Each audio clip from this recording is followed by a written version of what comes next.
the city of the sun. You could have stayed, it's only over when the day is done. I never knew you was a runner, yeah. I mistook you for a son. It don't matter what we think when it's all over.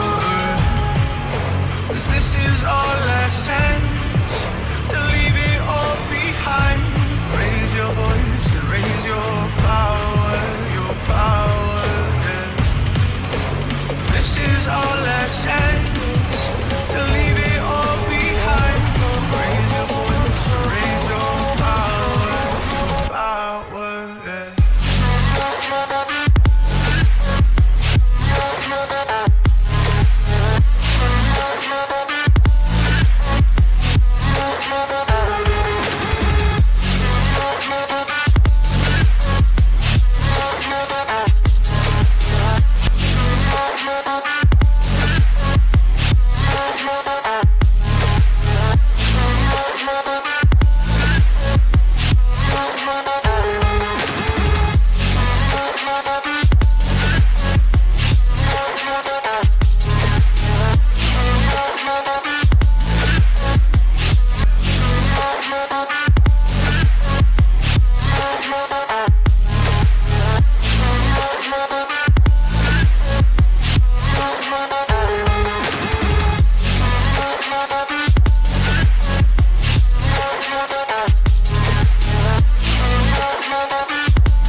Archie, is it fun? Fun. Fun. After me. Ready? Happy? Happy. New? New? New.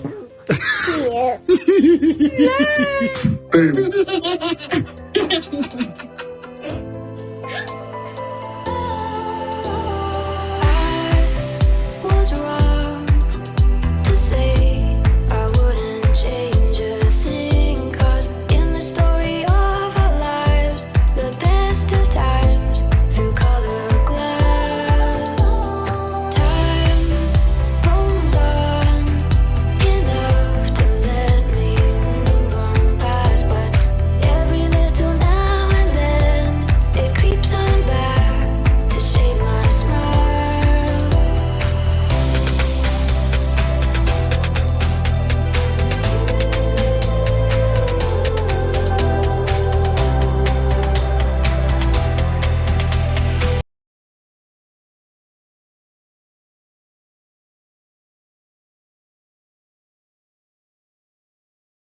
Update from Archewell Philanthropies.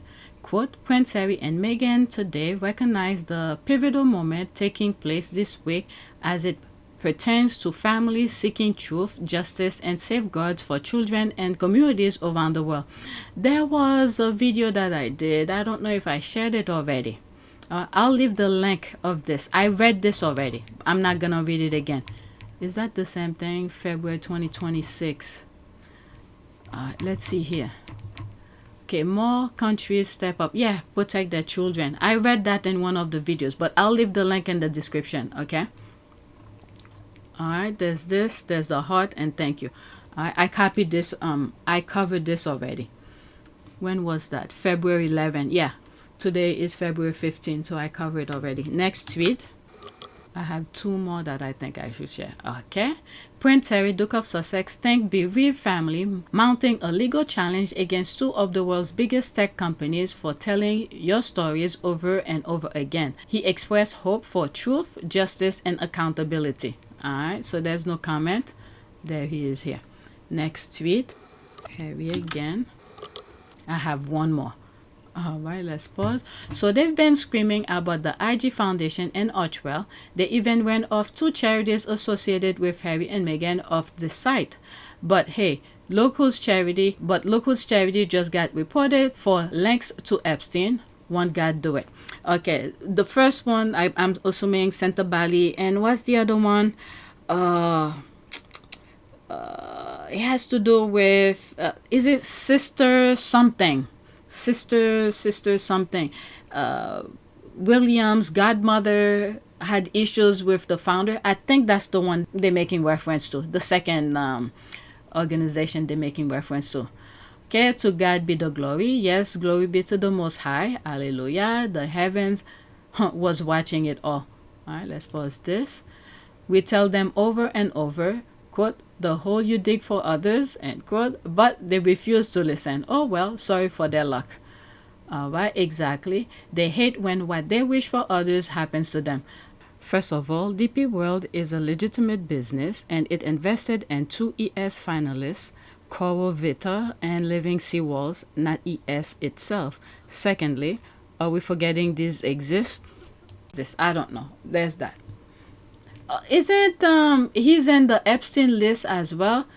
Deepak Chopra? Let's look it up. Alright, so I asked Google, is Deepak Chopra in the Epstein list? Deepak Chopra is mentioned in the released Epstein documents. The records include a 2016 email exchange where Epstein sent him a story about drop allegation, to which Chopra responded, good. Being listed does not indicate wrongdoing, as the document contained many names, including acquaintances and contacts. Alright, so who knows? But he's on the list. I don't know. I'm just saying. I am just saying. This is why Harry will keep his distance with some of those things. Alright, so there's all of that. Alright, let's go to the next one. There's more comment here. Second firm ends DP World investment over CEO Epstein ties. Alright, so there's more. Your response is shit. Nobody said they were illegitimate.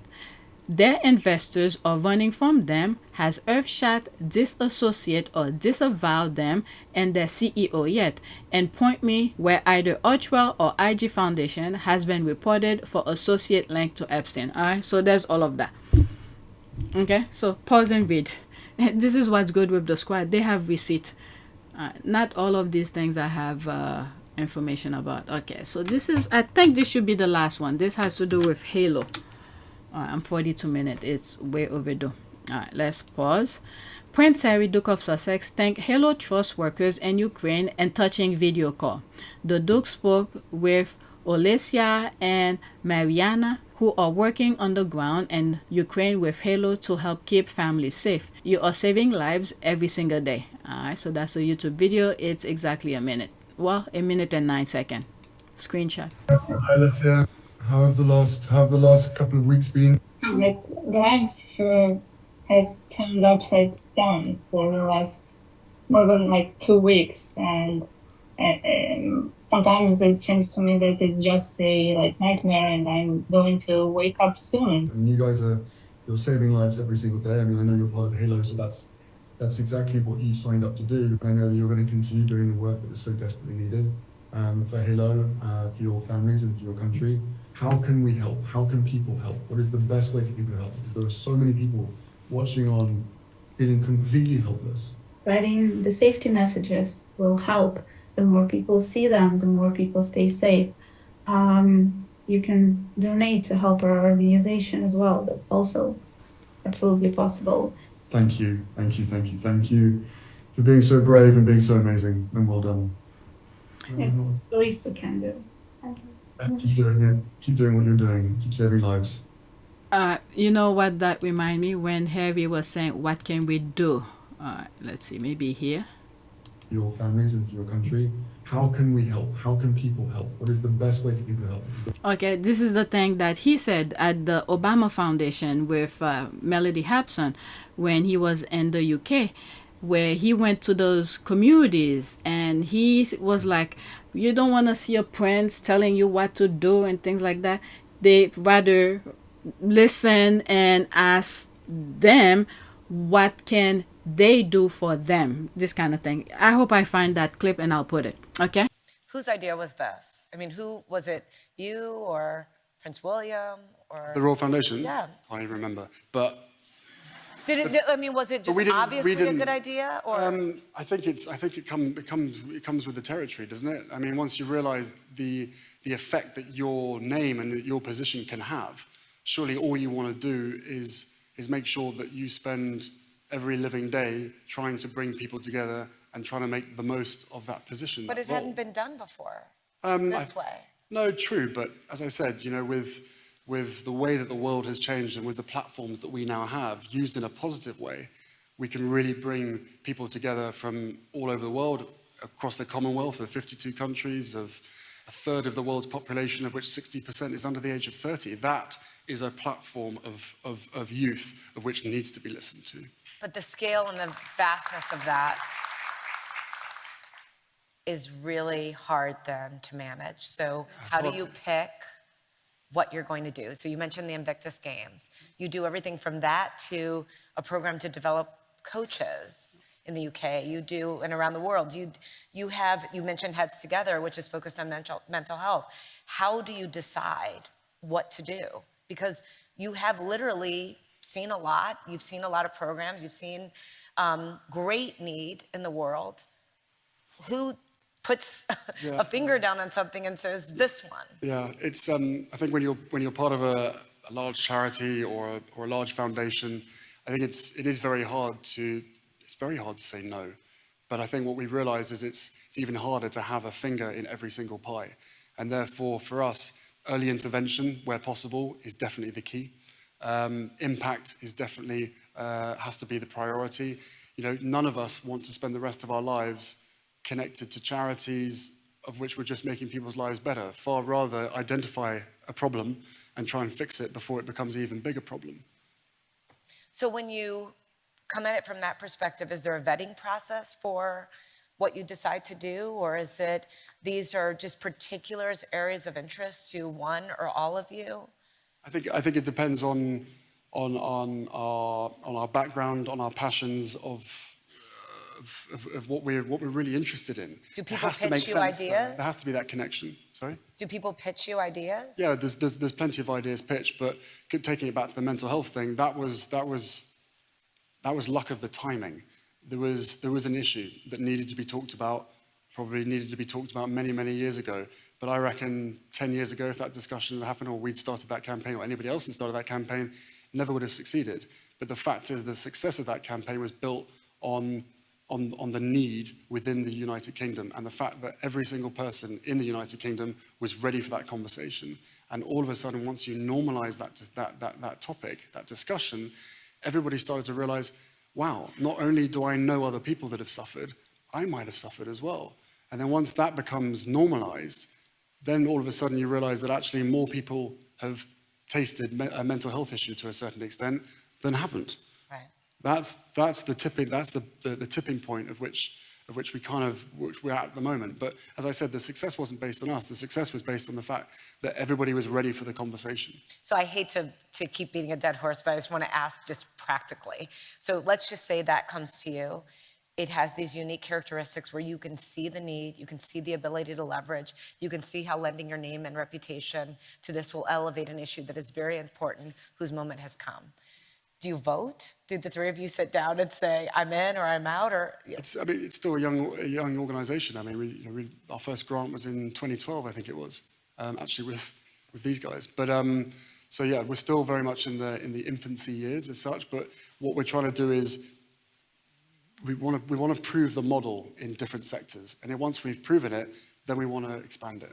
And there's no point in doing it otherwise, because what's the point in being involved in something unless you know that you're succeeding to a certain extent, if you know what I mean? Right. Has this been easier or harder than you thought to start your own foundation and to, what would you say? I think it's made easier with the people that we work with, the support that we have. Obviously, it's certainly made easier having the name and the position, because with that comes the ability to convene some amazing people and some expertise, of which a lot of other organizations wouldn't have the opportunity to do. So yeah, it's been emotional. Highs, no lows, but there is so much to do, as everybody in this room knows. There is so much to do, and the question is making sure that you streamline it, you do it the right way first time, and the crucial point is that we listen, and that we don't go into a project, we don't go into a community and stamp our authority down and go, we're the Royal Foundation, this is how you're going to do it. It's completely opposite, and that's why I believe that we've been so successful, is because we've gone into those communities and said, right, we all know there's a problem, what is the solution? and let us facilitate and fund you in the process. So why do you think it is that, again, this model is so unique, which seems so obvious, because so many organizations say they have the answer and they go and impose that? So, you know, how did you see this differently? Or learn to see it differently? No, I think as far as I can explain it, to us, it was a very simple case of we have to listen. We have to listen to the younger generation because they are the cure of some of the world's biggest problems. They're the cure of many communities as well. And as we'll hear from these guys, especially from Chantal, you're talking about young people, individuals who have lived experience. You can teach someone to be a lawyer. You can teach someone to be a pilot. You can't teach some of the experiences and some of the scars that some of these people have. And therefore, in my mind, the workforce is already there. What we have to do is be able to create a platform, be able to create a way that that workforce is then reintegrated back into society, because they can do things that we can never do.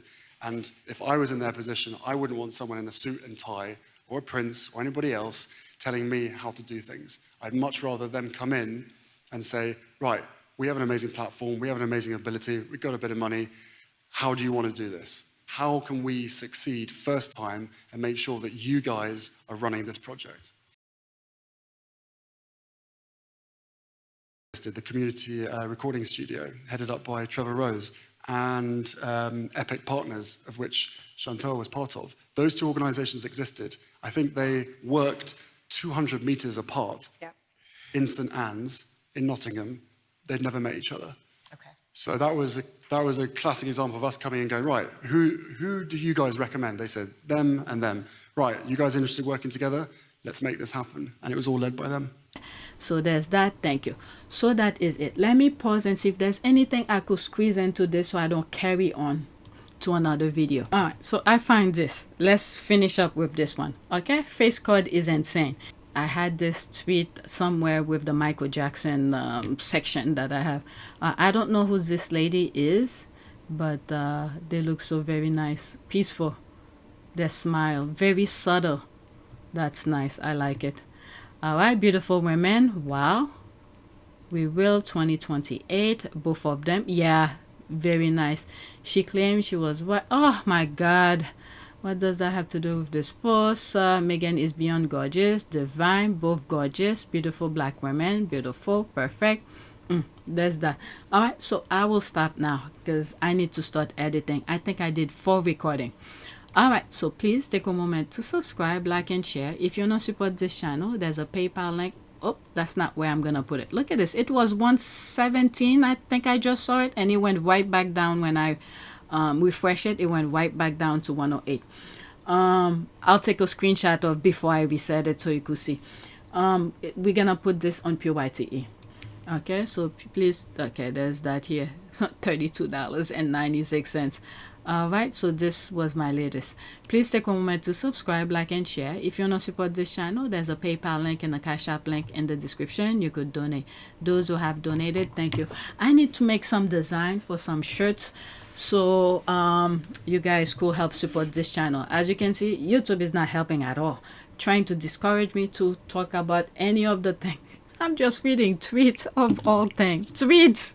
Okay, it bothers them. I'm just reading tweet with my freaking accent. It bothers them, so they trying to prevent the channel from making money. But they made a mistake the other day where there was something that appeared somewhere here, and then when I click on it, the amount was like close to $10,000.